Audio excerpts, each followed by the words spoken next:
बिस्मिल्लाहिर्रहमानिर्रहीम। अस्सलाम वालेकुम नाज़रीन, मैं हूँ साकिब बशीर। जब से आइनी जो है वो पैकेज का मामला आया है सामने, तब से लेकर हलचल है। वो हलचल जो है वो पॉलिटिकल पार्टीज़ के दरमियान हो या जो वकला तंजीमें हैं उनके दरमियान हो या सहाफ़ी हो, मीडिया हो, सिविल सोसाइटी हो, हर तरफ हलचल है। हलचल की वजह यह है कि जो जुडिशल पैकेज, जो आइनी तरमीम का जो पैकेज लाया जा रहा है, अगर ये पैकेज आ जाता है और इसमें तरमीम आइन में हो जाती हैं तो एक पूरा पिलर जो स्टेट का पिलर है, जिस तरह रियासत के 3 पिलर हैं, एक अदलिया है, मुकन्नना है, एग्जेक्टिव है, तो एक पिलर गैर मुअस्सर हो जाएगा। तो ये इस वजह से ही हर तरफ जो है वो हलचल है।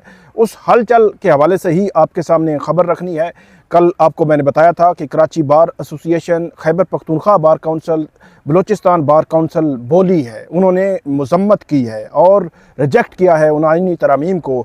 और अब मामला जो है वो आगे बढ़ा है। आज बड़ी एक अहम मुलाकात हुई। जो मौलाना फजल रहमान हैं वो असद कैसर के घर गए और वहाँ पे ज़ोहराना था उनका, उन्होंने बात की मीडिया से, वो भी आपके सामने रखेंगे। इसके अलावा सुप्रीम कोर्ट बार एसोसिएशन के साबिक सदर मुनीर मलिक समेत वकला तहरीक के जो है वो एक्टिव लोग वो भी मुतहर्रिक हो गए हैं। अली अहमद कुर्द मुतहर्रिक हो गए हैं। लेकिन दूसरी जानिब जो आज़म नज़ीर तारण हैं वो भी, क्योंकि अपनी वकला तहरीक, जो वकला रहनुमा हैं, इलेक्टेड बॉडीज़ हैं, पाकिस्तान बार काउंसिल और सुप्रीम कोर्ट बार एसोसिएशन, उनमें बड़ा सेह रखते हैं, उनमें बड़ा जो है वो उनका असर व रसूख है, तो वो भी एक्टिव हैं। अब वकला में एक तकसीम भी बज़ाहिर जो है वो नज़र आएगी आइंदा आने वाले दिनों में। कल बड़ा अहम एक कन्वेंशन जो है Lahore high court bar association करने जा रही है। सारे तनाजुर पे तफसील के साथ बात करेंगे। इमरान खान साहब ने जेल से भी बात की है, क्या है मामला, किस तरफ चीज़ें जा रही हैं, क्या होगा, इस पे बात करेंगे।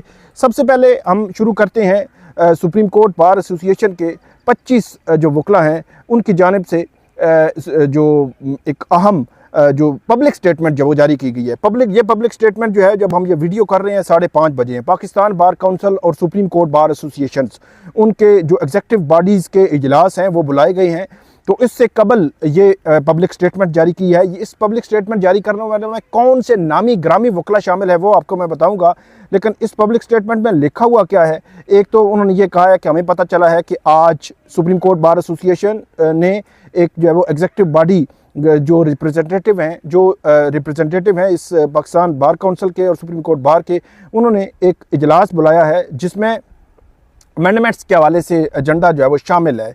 तो इसमें उन्होंने कैटेगोरिकली बड़े वाज़े अंदाज में, वाज़े अल्फाज में ये कहा है कि जो आइनी तरामीम हैं हम उनको मुस्तरद करते हैं। आइनी तरामीम किसी तौर पे भी इंडिपेंडेंस ऑफ जुडिशरी के लिए दुरुस्त नहीं है, ये कहा गया है। और ये भी कहा गया है कि जिस तरह ये बिल लाया गया, खुफिया तरीके से ड्राफ्ट छुपाया गया और जिस तरह ड्राफ्ट सामने आया, जिस तरह इसको पोर्ट्रे करने की कोशिश की गई, जिस तरह इसमें किसी भी जो सिविल सोसाइटी है, मीडिया है, किसी से कोई मुशावरत, कोई तजावीज़, ना पोलिटिकल पार्टी से तजावीज़ शामिल थी, जिस तरह ये लाया गया, ये जो है वो एक भयानक तरीके से एक्ट करने की कोशिश की गई। तो इसमें ये कहा गया है कि ये जो वकला हैं ये प्रपोज करते हैं, ये सारे वकला जो सुप्रीम कोर्ट के जो है वो वकला हैं और सीनियर वकील हैं, ये कहते हैं कि हम प्रपोज करते हैं कि पाकिस्तान बार काउंसिल और सुप्रीम कोर्ट बार एसोसिएशंस और दीगर जो वकला की रिप्रेजेंटेटिव बॉडीज़ हैं वो भी इसको रिजेक्ट करें।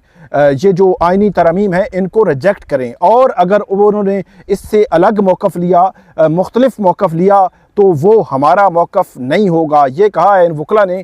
इनमें मुनीर मलिक, ये साबिक सदर हैं सुप्रीम कोर्ट बार एसोसिएशन के। इफ्तिखार मोहम्मद चौधरी, आपको याद है, साबिक चीफ जस्टिस हैं, उनके वकील रहे हैं और जो वकला तहरीक थी 2007 की, उसके रुए रवां रहे हैं, फ्रंट फुट पे खेलते रहे हैं मुनीर मलिक। उसके अलावा जो है वो इफ्तिखारुद्दीन रियाज हैं, सुप्रीम कोर्ट के एडवोकेट हैं, सीनियर वकील हैं। आबिद साकी, vice chairman Pakistan bar council, बड़े एक्टिव मेंबर हैं। इसके अलावा फैसल सिद्दीकी जो सीनियर वकील हैं कराची से, उन्होंने भी इसमें जो है वो दस्तखत किए हैं। उसके बाद मियां मोहम्मद काशिफ, उसके बाद सलाहुद्दीन अहमद जो Karachi high court bar association के साबिक सदर हैं, मियां समीउद्दीन, ये भी जो है वो रिप्रेजेंटेटिव हैं। जो कैसर इमाम हैं, इस्लामाबाद बार एसोसिएशन के साबिक सदर हैं। अताउल्ला कुंडी हैं, ज़हीरुद्दीन बाबर हैं, ये जो है वो बाबर अवान इसमें शामिल है। समीर खोसा है लाहौर से। इसके अलावा दीगर जो वकला हैं वो भी शामिल हैं। साबिक जो साकिब जिलानी है, ये तसद्दुक हुसैन जिलानी, जब 6 जजेस का मामला आया था तो उस वक्त एक कमीशन बना था, आपको याद होगा, तो उस कमीशन के जो सरबराह बनाए गए थे बाद में उन्होंने रिक्यूज़ कर लिया था, तो उनके बेटे हैं साकिब जिलानी। इसके अलावा अदनान रंधावा हैं, सीनियर वकील हैं सुप्रीम कोर्ट के। उसके बाद अली गोहर दुरानी हैं, बाबर इमरान है, और दीगर जो है वो अहम वकला इसमें शामिल हैं। 25 ये वकला हैं। इससे कबल तकरीबन 200 वकील वकला ने गुज़श्ता रोज़ जो है वो 2 रोज़ कबल जो है वो एक पब्लिक स्टेटमेंट जारी की थी, और उन्होंने एक तो जो सुप्रीम कोर्ट के साथ इज़हार यकजहती किया था और इन प्रपोज्ड अमेंडमेंट्स को रिजेक्ट किया था और कैटेगोरिकली रिजेक्ट किया था। और इसके अलावा आपको पता है कि Karachi bar association, Khyber Pakhtunkhwa bar association और बलूचिस्तान बार काउंसिल, इसके अलावा Lahore high court bar association की जानिब से जो है वो इसकी मजम्मत जारी हो चुकी है। और इसके हवाले से कल Lahore high court bar association का एक अहम वकला कन्वेंशन भी बुलाया गया है। उसके हवाले से ख़बर ये है कि अली अहमद खुर्द, जो वकला की जो बड़ी तंजीमें हैं 2, सुप्रीम कोर्ट बार एसोसिएशन और पाकिस्तान बार काउंसिल, उसमें 2 ग्रुप्स एग्जिस्ट करते हैं। एक ग्रुप का नाम जो है वो आसमा जागीर ग्रुप है और दूसरे ग्रुप का नाम है हामिद खान ग्रुप। तो 2 ग्रुप्स हैं उसमें, कभी एक ग्रुप का रिप्रेजेंटेशन होती है, कभी दूसरे जीत जाते हैं, लेकिन 2 ग्रुप्स हैं। अली अहमद खुर्द जो है वो इससे कबल आसमा जहांगीर ग्रुप से जो है वो ताल्लुक़ रखते थे, लेकिन अब ये खबर आ रही है कि अली अहमद खुर्द ने आसमा जहांगीर ग्रुप से अलग होने का ऐलान किया है, और ऐलान किया है कि कल वो Lahore high court bar association के जो वकला का कन्वेंशन है, उस वकला कन्वेंशन में वो शिरकत करेंगे। इसके अलावा अली अहमद खुर्द बड़े वाशगाफ अल्फाज में ये भी कह चुके हैं, हमारे रिपोर्टर हैं अशफाक लाहौर से जो दुनिया न्यूज़ के लिए रिपोर्ट करते हैं, कोर्ट रिपोर्टर हैं, उन्होंने थोड़ी देर पहले ट्वीट किया कि किसी का बाप भी जस्टिस मंसूर अली शाह को चीफ जस्टिस बनने से नहीं रोक सकता। इसके अलावा जो अली अहमद खुर्द हैं, उन्होंने जो सियासतदान पीके को भी एक इंटरव्यू में कहा कि अगर दुनिया में कहाँ होता है कि 2 चीफ जस्टिस हों, एक जिस तरह हुकूमत जो है वो करने जा रही है, एक तरफ सुप्रीम कोर्ट का चीफ जस्टिस और दूसरी तरफ जो है वो वफाकी आइनी अदालत का चीफ जस्टिस, और जो वफाकी आइनी अदालत का चीफ जस्टिस होगा या वफाकी आइनी अदालत होगी वो सुप्रीम कोर्ट के ऊपर होगी, उसके इख्तियारात ज़्यादा होंगे। सुप्रीम कोर्ट के इख्तियारात कम कर दिए गए, सुप्रीम कोर्ट के चीफ जस्टिस को नीचे ले आए गए और उनको जो है वो इख्तियारात और उनकी जो इंडिपेंडेंस है उसको कंट्रोल करने की कोशिश की है हुकूमत ने। तो जो अली अहमद खुर्द हैं, उन्होंने कहा था कि दुनिया में कहाँ होता है कि 2 चीफ जस्टिस हों हाई सुप्रीम कोर्ट के, और उन्होंने ये भी कहा था कि अगर इसी तरह ही है तो फिर 2 आर्मी चीफ आप बना दें, 2 वज़राए आज़म, 2 प्राइम मिनिस्टर्स भी आप बना दें। तो यही वो मिसाल दे रहे थे कि एक ही चीफ जस्टिस होता है, एक ही रहना चाहिए। और कल का जो लाहौर कन्वेंशन है वकला का, वो बड़ा ही अहम वकला कन्वेंशन होगा। लेकिन जब हम ये वीडियो कर रहे हैं तो 5:30 बजे हैं। आज की भी एक अहम डेवलपमेंट होगी थोड़ी देर बाद। वो वकला जो है वो सुप्रीम कोर्ट बार एसोसिएशन के और पाकिस्तान बार काउंसिल के, वो इस्लामाबाद में जमा है, जहाँ पे आज़म नज़ीर तारड़ पहुँच चुके हैं। लेकिन मामला ये है कि आज़म नज़ीर तारड़ वो जिन्होंने ये आइनी तरमीम तैयारी में पूरा अपना हिस्सा डाला, ड्राफ्ट तैयारी में अपना पूरा हिस्सा डाला, वो आर्टिकल 199 में तब्दीली करना चाह रहे हैं, वो पर काटना चाह रहे हैं पूरी अदलिया के, वो सुप्रीम कोर्ट को कमज़ोर करना चाह रहे हैं, वो जजेस को कमज़ोर करना चाह रहे हैं, वो चाह रहे हैं कि अपनी मर्जी के जजेस लगाएं, अपनी मर्जी के चीफ जस्टिस लगाएं, वो चाह रहे हैं कि अपनी मर्जी के फैसले लें, वो चाह रहे हैं कि अपने मुखालिफिन के खिलाफ जो फैसले लेने हैं वो भी उनकी मर्जी के हों। तो ये सारा जाल बिछाया जा रहा है, और उसके पीछे जो है वो एक तरफ आज़म नज़ीर तारड़ हैं जो वज़ीर कानून है, उनका पूरा हाथ है और वो ड्राफ्ट की तैयारी में। इसके अलावा अटॉर्नी जनरल उस्मान मंसूर अवान जो है वो भी इसमें पेश हैं, दीगर लोग भी इसमें पेश हैं। लेकिन हैरान कुन तौर पर आज़म नज़ीर तारड़ जो है वो सुप्रीम कोर्ट बार एसोसिएशन और पाकिस्तान बार काउंसिल के, अगरचे वो वकील हैं, आज़म नज़ीर तारड़ वकीलों के रहनुमा हैं, लेकिन एक तरफ वो पूरा हुकूमत को सारा कुछ जो है वो बनाने में वो शामिल है, और दूसरी तरफ वकीलों की उस जो है वो कमेटी में, इजलास में भी वो शरीक हो रहे हैं। तो ये एक हैरान कुन मामला है जिसके यकीनी तौर पर ऐसे लग रहा है कि वकीलों में तकसीम होगी, वकीलों में डिवीजन आएगी, वकीलों में 2 आरा आएंगी, क्योंकि एक तरफ हुकूमती जो है वो जो हुकूमत को सपोर्ट कर रहे हैं पाकिस्तान बार काउंसिल और सुप्रीम कोर्ट बार एसोसिएशन, जो लग रहा है काफ़ी 2 साल हो गए हैं, अप्रैल 2022 से हम देख रहे हैं कि तब से ये हुकूमत को सपोर्ट कर रहे हैं।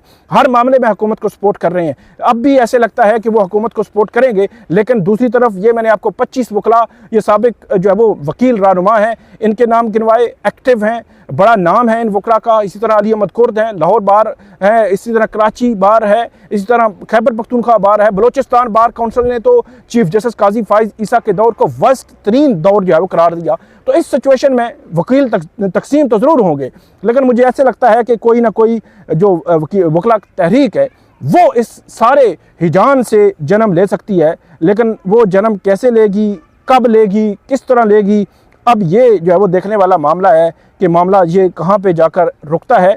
अब आगे बढ़ते हैं।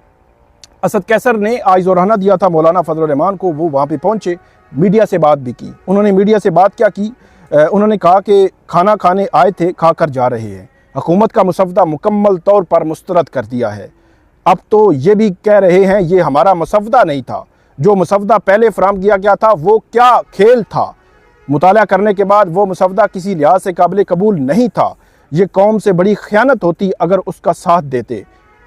इमरान खान के अडयाला जेल से मुबैना गुफ्तगू पर मौलाना ने जवाब देने से गुरेज किया, और उसके बाद असद कैसर ने कहा कि कभी ऐसा नहीं हुआ कि आइनी तरमीम हो और मुसवदे को पार्लियामेंटेरियन से छुपाए, इस कानून साजी को किसी सूरत नहीं मानते।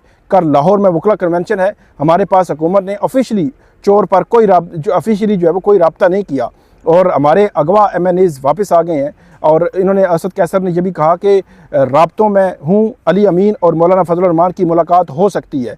और इसके अलावा मौलाना फजल रहमान जो है वो उनसे ये सवाल भी हुआ, आखिर खबरें चल रही हैं कि इमरान खान ने आपके मुतालिक किसी सवाल का जवाब नहीं दिया, तो उन्होंने कहा कि मैं भी जवाब नहीं दे रहा, मैं इस मामले पर इससे मुताल्लिक कोई बात नहीं करना चाहता, ये मौलाना ने कहा। असद कैसर ने भी इस पर तफसील के साथ जब बात की, और ये अब मामलात आगे बढ़ रहे हैं। आज जो है वो 190 मिलियन पाउंड केस की समाअत थी अडयाला जेल में, वो समाअत आगे तो नहीं बढ़ सकी। उस समाअत में इमरान खान साहब से सवाल हुआ, इमरान खान साहब से सवाल ये हुआ मौलाना के हवाले से, तो उन्होंने कहा कि मैं क्या कह सकता हूँ। फिर उन्होंने जब दोबारा सवाल हुआ कि आपकी PTI मौलाना फजल रहमान के हवाले से बड़े कैटेगोरिकली एक स्टांस ले रही है, मौलाना को बड़ा वज़न दे रही है, बार बार उसके पास जा रहे हैं, मीटिंग्स कर रहे हैं, मुशावरत कर रहे हैं, अपनी तजावीज़ उनके सामने रख रहे हैं, तो आप इस हवाले से क्या कहेंगे। तो उन्होंने कहा कि जमहूरियत के लिए सबको इकट्ठा होना चाहिए, मौलाना भी होते हैं तो ये एक अच्छी बात है। तो ये बात हुई वहाँ पर, मेरा ये ख्याल है कि ये बात जितनी हुई इसको इतना ही लिया जाए। मौलाना ने भी जवाब नहीं दिया, और 190 मिलियन पाउंड केस, उसमें एक बड़ी अहम पेशरफ्त ये हुई है कि इस्लामाबाद हाई कोर्ट ने कोर्ट को ट्रायल आगे बढ़ाने की तो इजाज़त दी है, लेकिन ट्रायल मुकम्मल करके उसका फ़ैसला देने से रोका है। फ़ैसला जो है वो ट्रायल कोर्ट मतलब एहतसाब अदालत अडयाला जेल में समातें कर सकेगी, लेकिन फ़ैसला नहीं दे सकेगी। फ़ैसला क्यों नहीं दे सकेगी? आज इस्लामाबाद हाई कोर्ट में चीफ जस्टिस आमिर फ़ारूक और जस्टिस मियां गुल हसन औरंगज़ेब ने इमरान खान और बुशरा बीबी की बरियत की दरख्वास्तों पर जो है वो समात की, और समात के दौरान उनके वकला अदालत के सामने पेश हुए और उन्होंने मौक़िफ़ इख्तियार किया कि उनकी बरियत की दरख्वास्त खारिज कर दी एहतसाब अदालत ने, और उनकी जानिब से यह मौक़िफ़ इख्तियार किया गया नैब तरमीम बहाली के बाद उनकी बरियत बनती है। उन्होंने कोई माली फ़ायदा नहीं लिया, और एहतसाब अदालत जो है वो ट्रायल आगे बढ़ा रही है। हमें खदशा है कि हमारी दरख्वास्त यहाँ पे सुने बगैर ही ट्रायल जो है वो कंक्लूड हो जाएगा, जिसके बाद अदालत से ये इस्तदा की गई थी कि ट्रायल कोर्ट को ट्रायल आगे बढ़ाने से रोका जाए, लेकिन चीफ जस्टिस आमिर फ़ारूक और जस्टिस मियां गुल हसन औरंगज़ेब ने ट्रायल आगे बढ़ाने की तो इजाज़त दी है, लेकिन ट्रायल का फ़ैसला सुनाने से अदालत ने रोक दिया है। और इसके अलावा जो इमरान खान और बुशरा बीबी की दरख्वास्तें जो थीं उन पर जो एतराज़ात थे वो दूर कर दिए गए हैं। 26 सितंबर से नैब को बुला लिया गया है, नैब अब जवाब देगी इमरान खान और बुशरा बीबी ने बरी होना है या नहीं, ये इस्लामाबाद हाई कोर्ट अब इसका फ़ैसला करेगी। और इसमें एक और चीज़ बड़ी इंपॉर्टेंट है, वो ये है कि जो ट्रायल कोर्ट है वो कल भी समाअत करेगी, आज ज़रा आगे नहीं बढ़ सकी थी। उनके वकील जो है वो इमरान खान के वो आज मौजूद नहीं थे, एक वकील, तो इस वजह से वो लाहौर हाई कोर्ट में मसरूफ़ थे, इस वजह से वो आज पेश नहीं हुए। समाअत कल तक गई है, कल अब जरा होगी तफ्तीशी अफसर के बयान पर और वो ट्रायल आगे बढ़ेगा, लेकिन 26 सितंबर को बरियत की दरख्वास्त पर जो है वो दलाइल होंगे जो नैब और इमरान खान के वकला के, फिर पता चलेगा कि इमरान खान और Bushra Bibi 190 million pound case में बरी होते हैं या नहीं होते। तो ये थी आज की अपडेट, उम्मीद है आपको पसंद आएगी। इस पर फीडबैक दीजिएगा, कमेंट कीजिएगा। बहुत शुक्रिया।